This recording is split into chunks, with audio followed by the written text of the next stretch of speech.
Hey guys, my name is Rob, and today we're unboxing and reviewing the Beitong Kunpeng 40. This is a wireless controller compatible with PC, Switch, and mobile, and is one of two controllers released simultaneously by Beitong, the Kunpeng 20 and 40. I've reviewed a couple of Beitong controllers previously, and I love the Zeus 2 in particular. I picked up the 40 because it's the higher end model, and I'm really excited about one of its features in particular, so let's open it up and check it out. This is the limited edition version, and as far as I know, it's only distinguished by the color, and I just thought the red and black with gold accents looked a little nicer than the white and gray version, especially since they were roughly the same price on AliExpress. On top here we have a couple of pieces of documentation, and I have no idea what they say because they're only in Chinese, but they look nice, I guess, with the graphics and all.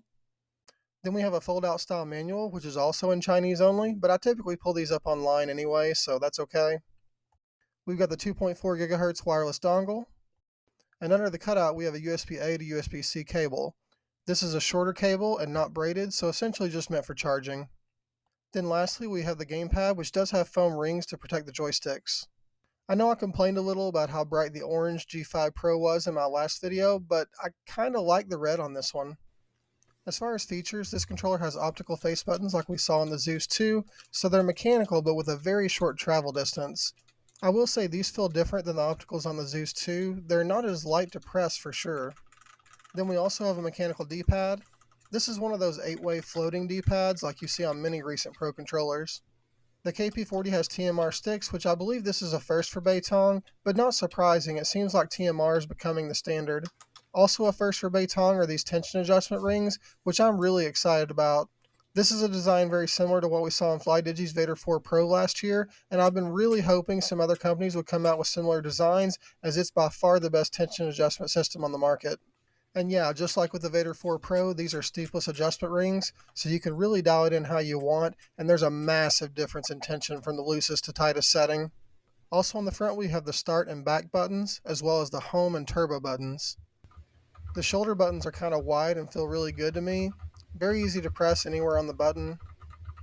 Then we have analog triggers, which Beitong says is the industry's first TMR triggers. I honestly don't even know what that means or how TMR applies to triggers, but they're cushioned, similar to the Zeus 2, so they're quiet, and they do feel really nice. Unfortunately, the trigger stops are also similar to the Zeus 2, meaning they're not mechanical, which is disappointing. They do feel really good for physical trigger stops. Again, they feel cushioned, so they're quiet. They don't sound like plastic hitting plastic like you get with a lot of physical trigger stops. But I said the same thing about the Zeus 2, and I still ended up modifying it to install my own micro switch trigger stops.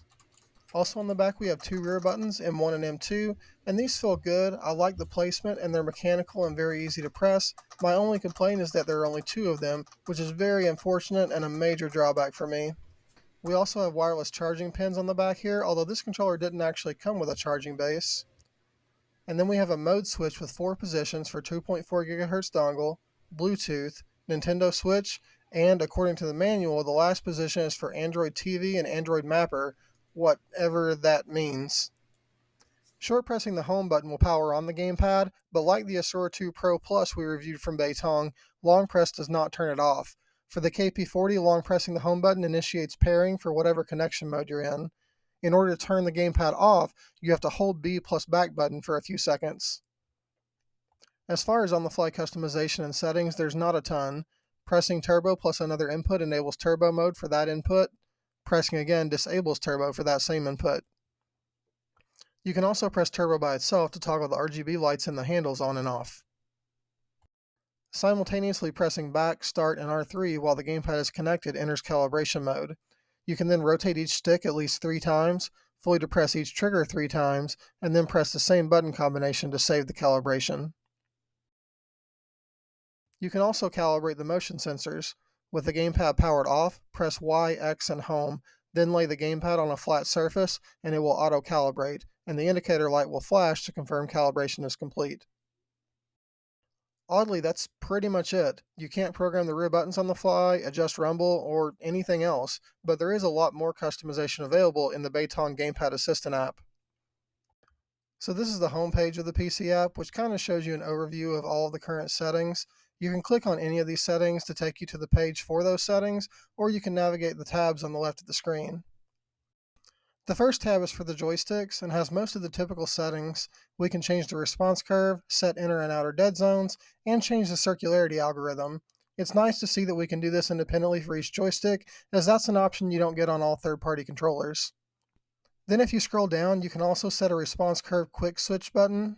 So like one of the back buttons can be used to cycle through response curves, which is okay.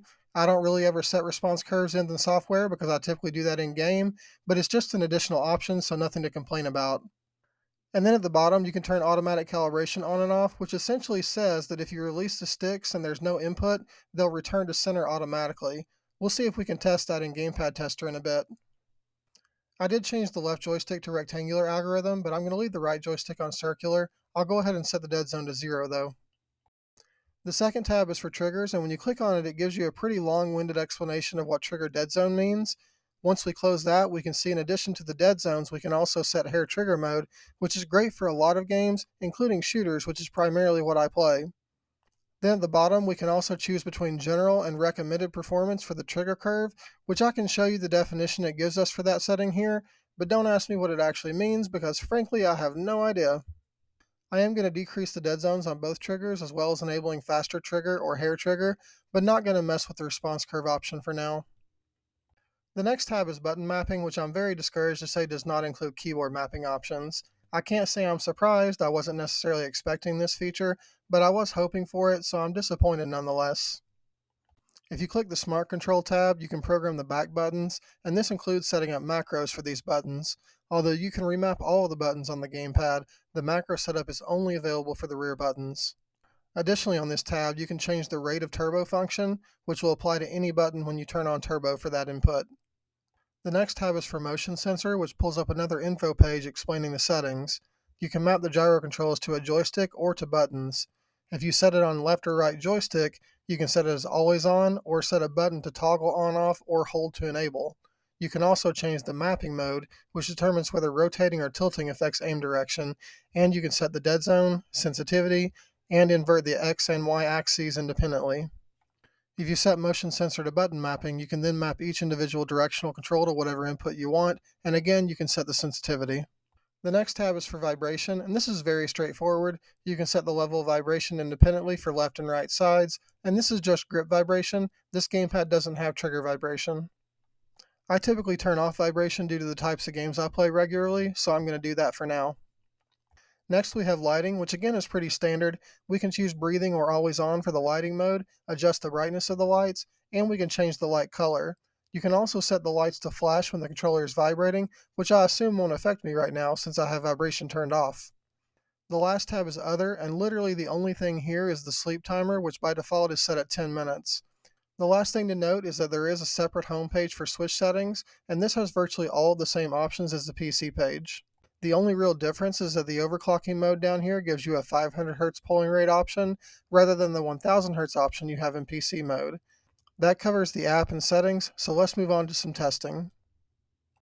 I'm starting with Gamepad Tester here mostly because I want to show what that auto calibration option we saw in joystick settings actually does. As you can see, it works as described, but I will say the timing of it is inconsistent. Sometimes pretty much as soon as I let go of the sticks, I see it snap back, and other times it seems to take a couple of seconds. This is assuming that it didn't initially land at center when I let go of the sticks, which it does more than half the time, and this is with 0 dead zone.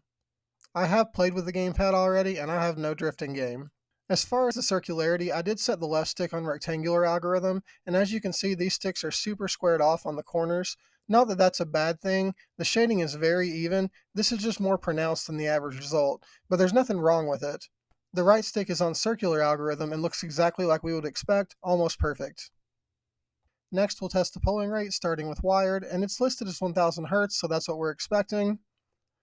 And that's what we're getting, 1000 Hz, low jitter, looks good. We'll also test wireless, and same results, average almost right at 1000 Hz, and the jitter is virtually identical, so very consistent polling rate whether wired or wireless. We'll also run a resolution test using Stick Analyzer, and there are other options for testing resolution, but even though I'm not terribly accurate with following the model using Stick Analyzer, I like that it gives us a graph of the results. With the KP40, we're getting about 3300 analog points, which is great. So, conclusions. I feel like I say this about a lot of controllers, but it's definitely a mixed bag. The first positive I want to point out is that for me, this controller is a great size. It's larger than something like a typical GameSir controller, and even feels a bit larger than a standard Xbox controller. The Zeus 2 is the same way, and as a person with larger hands, I really appreciate that aspect. I also love the shape of the triggers, which are wider than a typical Xbox style controller, very similar to the Vader 4 Pro or, again, Beitong's own Zeus 2. I also like the TMR Thumbsticks, which feel very responsive in game, and I like them much more because of the adjustable tension. As I said earlier, this tension adjustment is super similar to what we have on the Vader 4 Pro, which is unquestionably the best tension adjustment system we've seen thus far. The biggest downsides, you guys already know. Two rear buttons just doesn't cut it for me anymore, especially when there are so many good options on the market with four rear buttons, or at least the two rear plus two additional top buttons, which if I'm being honest has kind of become my preference over the course of the last couple months. More critical for me, I've just become too spoiled by keyboard mapping, and it's a must have feature for me in order for a controller to crack the top tier list. That said, this isn't Beitong's flagship controller, it's mid tier in terms of pricing, so I hope to see a couple of the features from the Kunpeng 40 in the next iteration of the Zeus controller, specifically the TMR sticks with the same tension adjustment. I hope this video helped you out, and if so, please subscribe if you haven't already. Likes are also appreciated, and I do try to react and respond to as many comments as possible. I'll be doing more reviews regularly, so I hope to see you back here again soon. Thanks for watching.